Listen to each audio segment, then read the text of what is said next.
प्रिय भाइयों एवं बहनों, मैं एस्ट्रोलॉजर श्री संजीत। आज का विषय है वृष लग्न एवं वृष राशि वाले को कौन सा रत्न धारण करना चाहिए। अगर आप रत्न धारण नहीं कर पाते हैं तो उनके जगह पर किस पेड़ का जड़ आप धारण करके रत्न के बराबर लाभ आप प्राप्त कर सकते हैं। ये बहुत बेहतरीन और विशिष्ट जानकारी है, इसे जरूर उनसे शेयर भी करें। अगर अभी तक आपने मेरे चैनल को सब्सक्राइब नहीं किया है तो चैनल को सब्सक्राइब कर लीजिए और बेल आइकन के बटन को भी क्लिक करिए ताकि मेरे आने वाले हर वीडियो का नोटिफिकेशन आपको मिलता रहे और ज्योतिष विद्या से जुड़ी हुई हर विशिष्ट जानकारी और सरल उपाय आपको मिलता रहे। धन्यवाद। अब अपने विषय पे चर्चा आगे बढ़ा रहे हैं। वृष लग्न वृष राशि के लिए जो लग्न कारक रत्न है वो डायमंड है। जो डायमंड धारण नहीं कर सकते वो ओपल धारण करते हैं। जो सब्स्टिट्यूट है डायमंड का, जो ओपल धारण नहीं करते वो मेजोनाइट भी धारण कर सकते हैं। और जर्कन भी एक सब्स्टिट्यूट के तौर पे माना जाता है, जो सबसे हल्का होता है, उसका प्रभाव कम होता है, वो धारण करते हैं। लेकिन ये सबसे परे अलग हटकर कुछ एक विशिष्ट है, उसको आप धारण करके आप डायमंड के बराबर लाभ ले सकते हैं। गुलर के पेड़ का जड़ आप शुक्ल पक्ष में ब्रह्म मुहूर्त में उसे मिट्टी से खोद के लाए। गुलर के पेड़ का जड़ उसे चांदनी रातों में ही सूरज की रोशनी में उसे सुखाए। जब वो सूख जाए उसके बाद उन्हें अपने वेट के अकॉर्डिंग पर 10 केजी एक रत्ती के हिसाब से आप काट लें और उसे ब्लू कपड़े में बांध के आप गले में या दाएं हाथ में बांध सकते हैं या चांदी के लॉकेट में उसे बनवा के आप धारण कर सकते हैं। और धारण भी आपको चांदनी रात में अर्थात शुक्ल पक्ष में शुक्रवार को माँ लक्ष्मी की पूजा प्रार्थना करके, शुक्रदेव की पूजा प्रार्थना करके, उज्जवल भविष्य की कामना करके आप उसको धारण कर सकते हैं। एवं वृष राशि के लिए दूसरा महत्वपूर्ण जो रत्न है वो पन्ना है।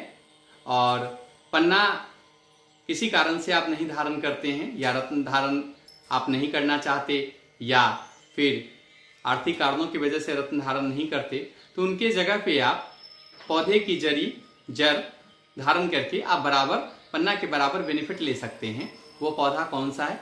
वो पौधा बिधारा का है। बिधारा का पेड़ का जड़ आप शुक्ल पक्ष में ब्रह्म मुहूर्त में काट के लाएं, उसे सूरज की रोशनी में सुखाएं और उसके बाद अपने वेट के अकॉर्डिंग पर 10 केजी एक रत्ती के हिसाब से उसे काट ले।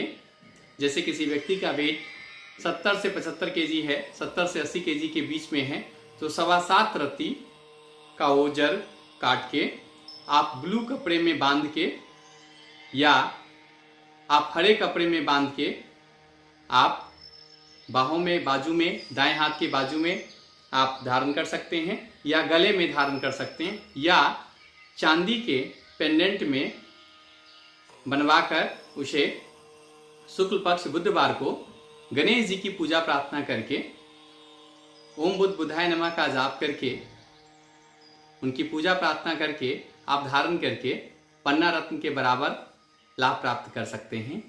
तीसरा, वृष लग्न एवं वृष राशि के लिए तीसरा जो महत्वपूर्ण रत्न है वो नीलम है।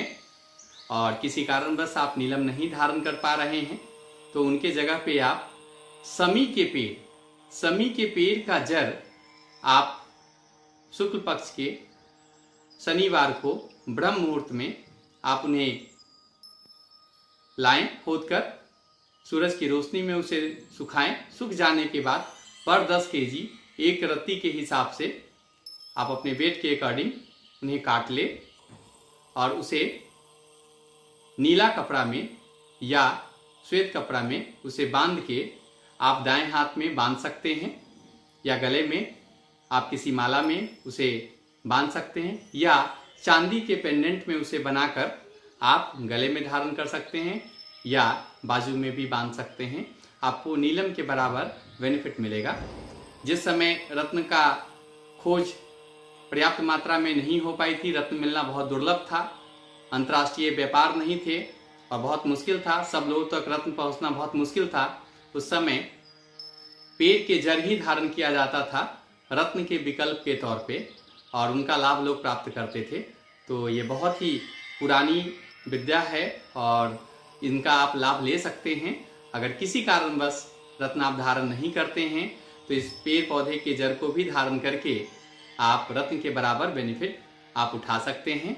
ये बहुत ही विशेष और ख़ास जानकारी है आप सभी लोगों के लिए।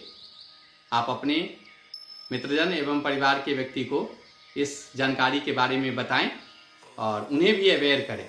और मेरा मिशन है ज्योतिष विद्या को सरलतम तरीके से कैसे लोगों को बताया जाए और उन्हें कैसे आसानी से सब लोग उठाएं और लाभ प्राप्त कर सके, इन विषय पे हम लगातार कोशिश कर रहे हैं और आपका सहयोग साथ मिलता रहा तो ये लगातार इस तरह की जानकारी हम देते रहेंगे। धन्यवाद, नमस्कार। फिर जल्दी मिलेंगे एक नई वीडियो के साथ, एक नई टॉपिक पे। नमस्कार।